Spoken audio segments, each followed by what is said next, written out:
we're the Y'all Show, talk with a Southern accent. Hello, I'm John Rawl, and yes, this is the program that covers everything Southern.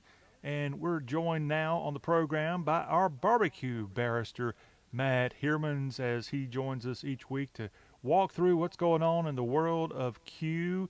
And occasionally, if you're lucky like I am, you get to hear from him even beyond normal working hours over the weekend. I got a nice little text from our barbecue barrister, and so I'm excited to actually ask him the big question: What the heck? What the heck did you send me? And so let's welcome in our barbecue barrister now, Matt Heermans, to the program. Hello, sir. Hello, Mr. Raw. How are you? Well, I'm great. I am great. Thank you for that nice little gesture. It was quite a surprise. What was Oh, it?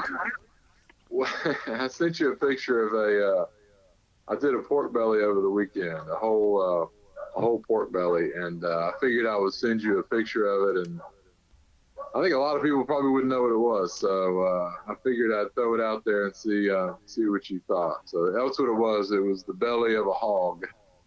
Well, you sent me that, but you had like three different photos there, and Mm. I could kind of tell it was pork. But then on the last picture, it looked like you were making tamales. It had seasoning evidently all over it. Oh yeah, yeah. It had rub on it. Yeah. So I sent you a picture of it whole, and then I sent you a picture of it sliced, and then the third picture I sent had my rub all over it, and it was ready to go on the smoker. So it was kind of a three-chapter story. Well, that was a heck of a way to spend your weekend. What do you mind sharing your rub information with us? What did you use?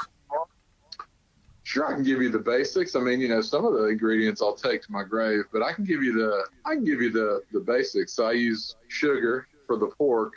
We've kind of talked about flavor profiles and rubs and different kinds of meat. So on a pork rub, you want a lot of sugar. So I use three kinds of sugar.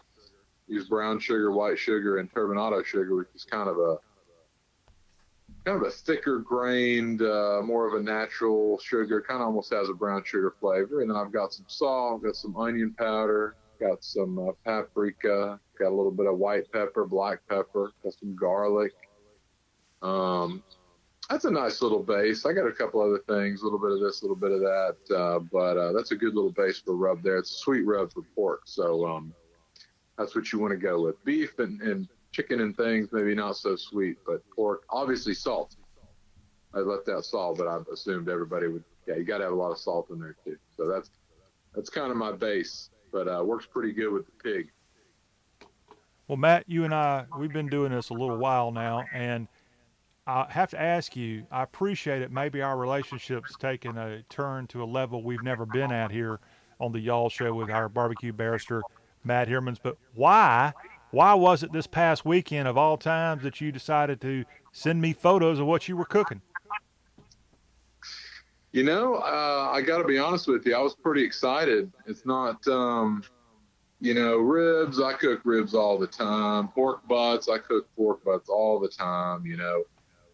This was kind of a special event. This is a whole giant pork belly, and when I say whole pork belly, I'm talking about from the jowl to the what do they say? The rooter to the tutor. Not quite the rooter to the tutor. More like the jowl to the manly part. So you can imagine the neck all the way to the back, the whole belly. So I've cooked belly before. I've never actually had a whole one that was so big, and so I was pretty fired up about it. So I'll probably, like a little kid opening a bike on Christmas, they want to tell everybody. I probably wanted to shoot out pictures of that giant pork belly to some folks. And of course, you're at the top of the list since we have this barbecue relationship here. So We have I was, one, and we're coming I was out in the excited. open with this relationship here on today's Y'all Yeah, Show. right. How's Just that coming make out. you feel? Feel like I just walked out of the smoker. Just opened the door and came Well, right out. thank you for that, but you're setting a bad precedent. You're going to have to start sending me photos here on. In fact, we just need to get you an official barbecue barrister like social media account so you can share that with everybody, and it's not just me that gets the benefit of that. Yeah. Well, maybe we can do that. I'm not a big overshare, but when I get excited, I can.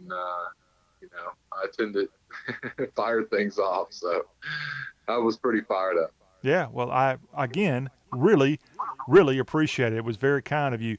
Matt Heermans is our barbecue barrister. We have him here on the Y'all Show, and we love to discuss all things with him that we possibly can about cooking his barbecue and the ways you do that. But the real question now that, believe it or not, summer is going to come, and you actually, in most southern states, can get out of the house briefly.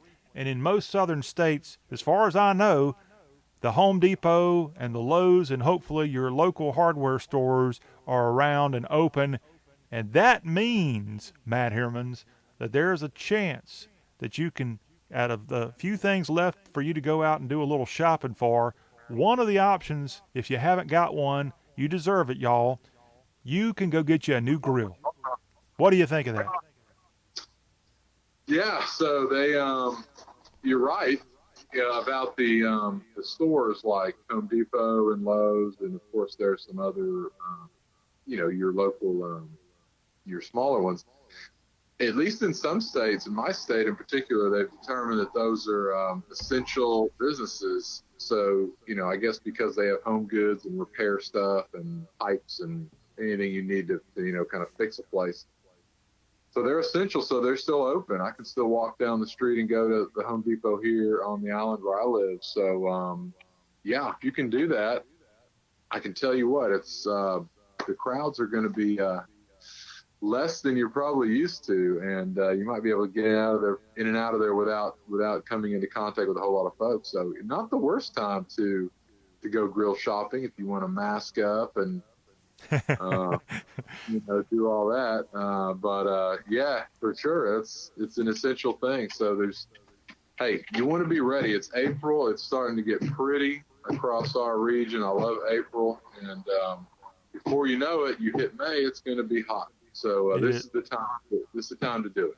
And so it really, pandemic or not, it is essential that we here in the South get our barbecue grills and we do it upright. So with that in mind, Matt, if you don't mind, we're going to try to walk through and be a little bit educational. Our kids are at home these days.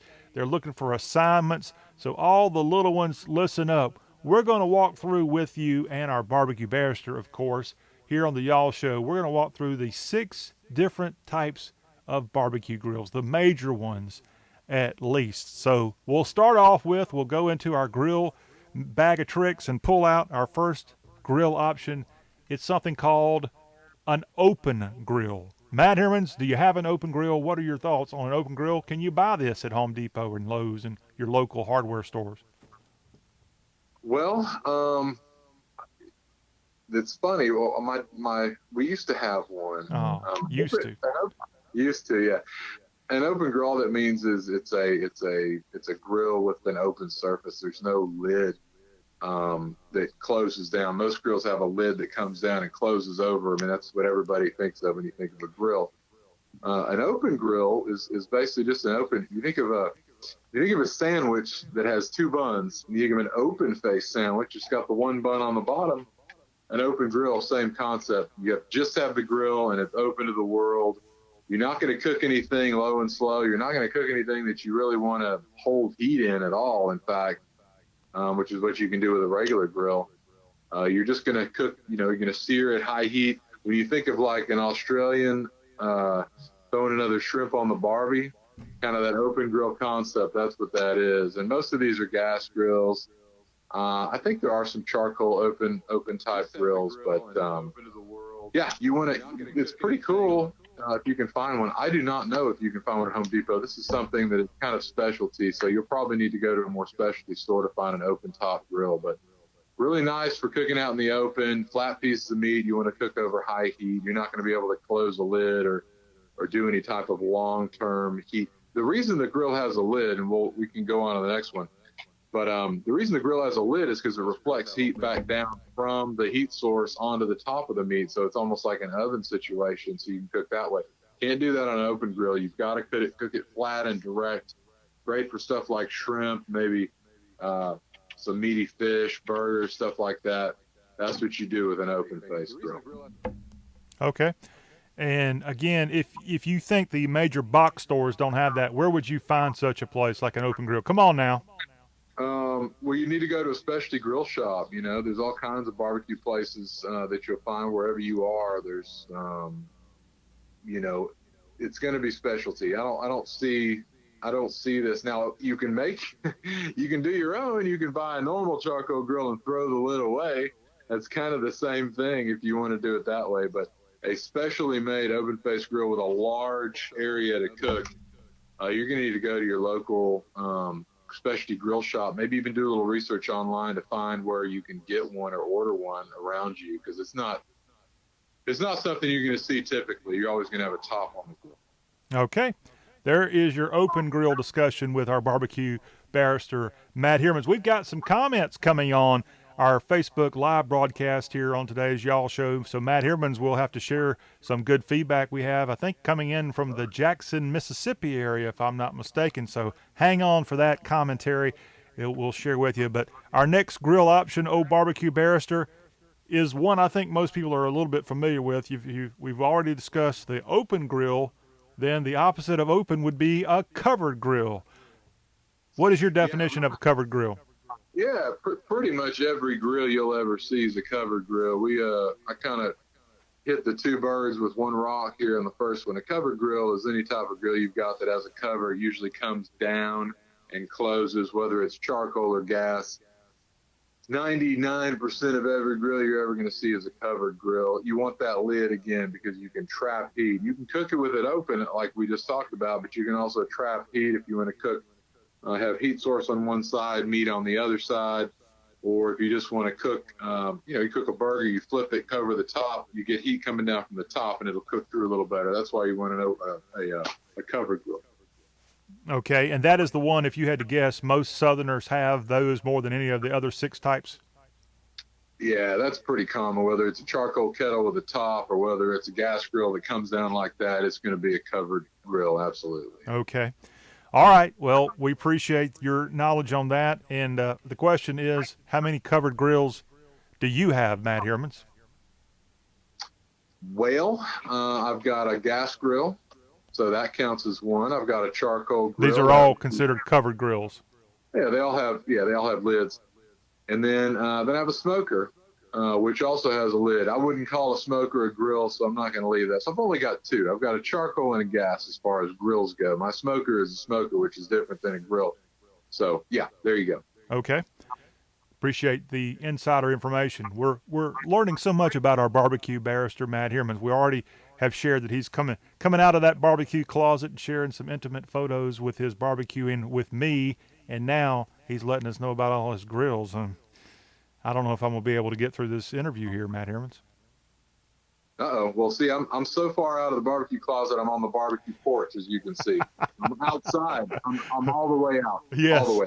All right. We got one more to talk about, then we'll have to take a little break. We need a break after this discussion and come back and finish up our grill talk with Matt Heermans, our barbecue barrister. Okay, we've talked about the open grill, we've had the closed grill, and now, friends, it's time for Matt Heermans to share his barbecue knowledge on what's called a vessel grill. What in the world's a vessel grill? A vessel grill is something that has, people have probably seen there's a couple different brands. I guess I'll just throw it out there. The Big Green Egg, there's a Kamado Joe. I think we've talked about both of those before. We have. Yeah, those are, you could call those vessel grills. All that means is there's an area that holds things, that's not just a flat surface. So a grill, the basic definition of a grill is a heat source and then something to cook your meat on, and the heat source is very close to the grill area which is hence the name grill, where you cook your meat. Now, vessel is something where it's got a cylinder, it's got something that holds charcoal at the bottom, where a lot of times you can adjust where you put the charcoal, you can adjust where you put your heat source. But it's something that's not just flat heat source, something that has a vessel, right? A holding area, an area that has trapped smoke, or an area that, within the case of a Kamado grill or a green egg, we'll just use that as kind of a brand name term. you have this kettle that kind of goes down underneath to hold charcoal and things like that. So it's not just a flat surface with the grill horizontal like this. You've got the vessel underneath. You can do a little bit more with something like that. You can cook a little bit lower, a little bit slower, as opposed to direct. So that's what that is. Thank you for talking about your vessel with us here, Matt Heermans. Anytime. Okay. We're not done with you, Matt Heermans. When we come back on the Y'all Show, we're going to have a conversation about 3 more of these types of grills, and we'll get to that commentary. In fact, if you want to weigh in, we welcome that right now at our y'all.com Facebook page, or call us 803-816-1170. This is the Y'all Show. More of our conversation with the Barbecue Barrister is coming up right after this timeout. Okay, Matt, if you're able to see yourself, try to always make sure your head is toward the top. So if you tilt it down, and now if you want to sit back, that's fine. Okay, looking good. And let me get up this Facebook Live information of our fans that are chiming in here. And let me see if I can't stop that. Okay, we have some questions coming in, so I will just have to screenshot that bad boy. All right, here we go. Thank you, everybody, for watching, by the way, as we have our barrister joining us right now.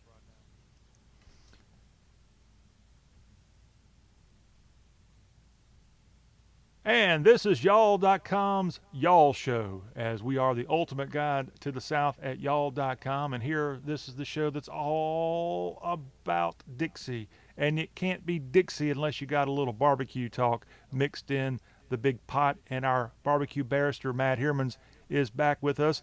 I'm John Rawl. Good to have you back here as we're winding down this Tuesday edition of the show that is all about the South. Matt Heermans, we've got some listener and viewer feedback that we've got to weigh in with you and get your opinion. Want to thank Scott Caddington in the Jackson, Mississippi area. He's watching us on our Y'all Show Facebook page right now, so thank you for that. And Scott's got a question, and that is, or really more of a statement, it looks like. He's got a question, too. His first is a statement, Matt Heermans. White pepper makes everything better. Agree or disagree?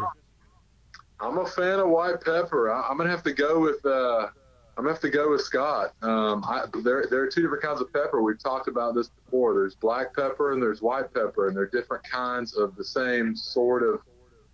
Well, peppers are berry. So yeah, they're very different in taste and flavor.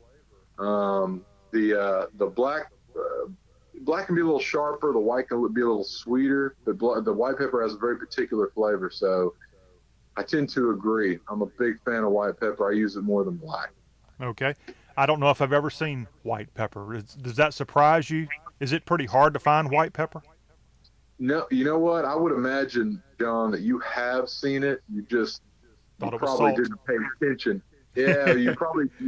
Yeah, it's a powdery. If you imagine a powdery type of pepper, it's a little bit lighter in color.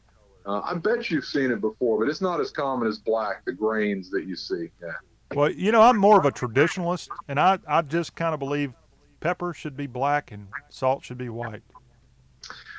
Well, the funny thing about white pepper is the only reason it's really white is because it's so finely powdered that it's kind of a gray. So the plant itself, before it gets ground up, is lighter colored than black pepper, but it's not totally white. It doesn't look like salt, so it's gray. You know what? Not everything's black and white. Some things are gray, John. I mean, white pepper is gray.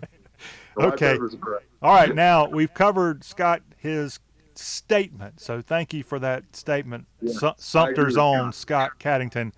Now we have to get into his question for our barbecue barrister. And Scott asked, this is a good question. Gas or charcoal, what's your preference? Scott, are you asking me or are you asking our barbecue barrister? I assume you want it from an expert, so go ahead, barrister. Oh, man, I got to say, that's an easy question for me. Charcoal's always going to give you the best flavor. I guess I hate to, hedge, and be like, like a lawyer or something like that. Don't want to be a lawyer. That's the worst thing. No, I don't want to do. I don't want to do that. But it kind of depends on what the context of the question is, right? So, gas or charcoal. If the second half of that question is what's more convenient, the answer is gas. Clearly, it's click and you're ready to roll in 5 minutes. If the second half of that question is gas or charcoal, which gives you better grill flavor, the answer is always charcoal all the time. So I hate to say it depends, but the amount of effort and time you want to set up is always goes into it. So gas, very very convenient, very easy to use. Charcoal, a little bit more labor intensive. Flavor, charcoal, easy. Yeah. Scott, we salute you, Class Yeah. 87 there, and also want to thank you for chiming in. In fact, we welcome anybody and everybody who's listening, watching. If they're on the sidelines here, speaking of sidelines, let me quote Lee Corso from ESPN for Scott. Great question. That's a great question, Scott, and a great statement, too. We appreciate that.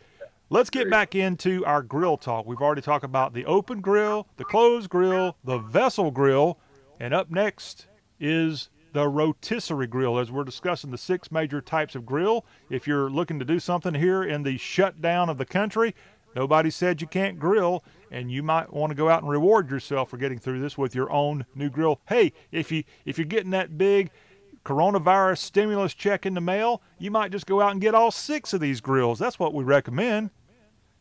Absolutely. Thumbs up. What do you think about this next type, Matt Heermans, the rotisserie grill?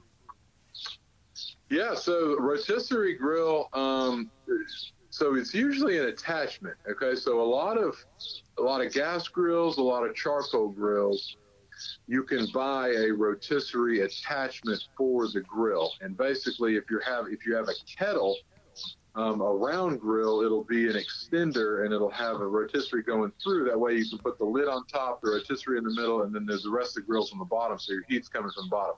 On a gas grill, most gas grills you buy are going to have holes. You might not notice it, but they'll have holes in the sides. You have one side of the grill here, one side of the grill here. There's holes. Mm-hmm. You can put a rotisserie bar through the actual grill. Got a motor on one side. Of course, you got the little forks in there to grab the meat, and it comes out the other side. So the rotisserie, the advantage to the rotisserie is the evenness of the heat. So the meat spins, goes round and round and round. Everybody's seen kind of a rotisserie at maybe a grocery store or a rotisserie chicken place, right? The reason you have that rotisserie... Real quick, when I saw rotisserie grills were an option here, I immediately thought of your local grocery store, Walmart. When you go check out, they always have that little rotisserie chicken there. Is that yucky stuff, or do we need to do those things on our own rotisserie grill? Hey, I am all for doing it yourself. Okay. As opposed to buying it from someone else. That's just my prerogative. But they have a big oven back there, just like other places where they have all the rotisseries. There's like 20 rotisseries. So the difference is when you have a regular grill, you've got the heat coming directly on one side. Even if you have things cooked indirectly or off to the side of the heat, the heat is still coming from one side. On a rotisserie, the thing spins. You have even heat all over the place. You get a crisper skin. You get a different texture to it. And also any juices that start running off the thing on the rotisserie, they kind of roll over onto itself. So it's kind of self-facing. A rotisserie situation gives you a different kind of texture, a little bit different of a cook. And it looks cool. So, yeah, it's a nice attachment. There's not really... I don't think you can buy a grill that's specifically rotisserie, but when you add the attachment to it, boom, your grill becomes a rotisserie grill right there. We're going round and round with our barbecue barrister, Matt Heermans. You like the way I put that? I do, yeah. Okay. Rotisserie grill, that's an option. Check it out. Next up is open pit and campfire style grills. What in the world is that? Well, that's similar to... Yeah, so it's similar to kind of what we talked about at the beginning, which is an open grill. Now, what we talked about at the outset is very specific. You're talking about an open grill. You're talking about kind of we discussed it, usually a gas grill where you've got the heat directly under the meat and you've got the grill on top getting hot. Talk about a campfire style grill. That's I think a lot of us have been camping. We have your charcoal. You basically have this giant heavy piece of cast iron. It kind of sits over the charcoal. in various levels of, I guess usability at a campsite, right? So it's basically an open grill. There's no insulation whatsoever, not even on the sides. You're talking about, this is like caveman style grilling. Okay. Yeah. You've got your heat source, whether it's, wood that you've kind of burned down into charcoal, or whether it's charcoal, doesn't really matter. You've got heat, you've got meat, and you've got your grill top. It's about the simplest thing you can do. And you're essentially just cooking with fire at that point. So it's about as basic. That's about the most basic level of grill you can get. Is that something you buy somewhere? No, I've never. Well, I'll tell you what. You know what you can do. This is what I just thought of when you talk about a campfire style grill. A lot of people, particularly in the South, we have fire pits in the yard. Yeah. You start getting to fall time. You like to set up the fire pit and maybe bring an adult beverage out there at night, and you just kind of chat with your friends. There are attachments where you can just kind of put a grill right over that thing and sit out there and do s'mores or whatever. So that's pretty much what you're talking about. You're talking about using whatever fire you have to cook meat. Okay. So that's about what it is. For pit's sake, I'm glad I asked you there. I like that caveman philosophy. And of course, there's one type of grilling that we have not talked about, and something tells me this just might be your favorite one. Matt Heermans, for all the grills in the world, what is the sixth and final of the major grill types? I guess are they considering a smoker? You got it. Okay. Yeah. So I would call, this is a comprehensive list. So I would call a smoker an indirect barbecue pit a little bit different than a grill. But you know what? I'm not going to be nitpicky today. I'm not going to be that guy. Please don't. We can't handle it right now. I'm not going to be that guy today. Maybe when everybody in the country was healthy and we were out walking around without masks, I would do it then, but not now. So we'll just count smokers and barbecue pits as grills.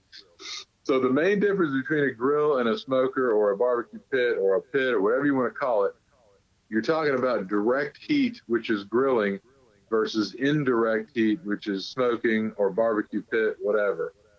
Totally different cooking style, different method, different everything. On a grill, you're going to be putting meat directly over heat, whether it's an outdoor grill, whether it's a campfire grill, whether it's an open top grill, whether it's a cover grill, doesn't matter. You're going to have your heat, right here, and the meat is going to be right here. That's what grilling is. It's direct heat, period.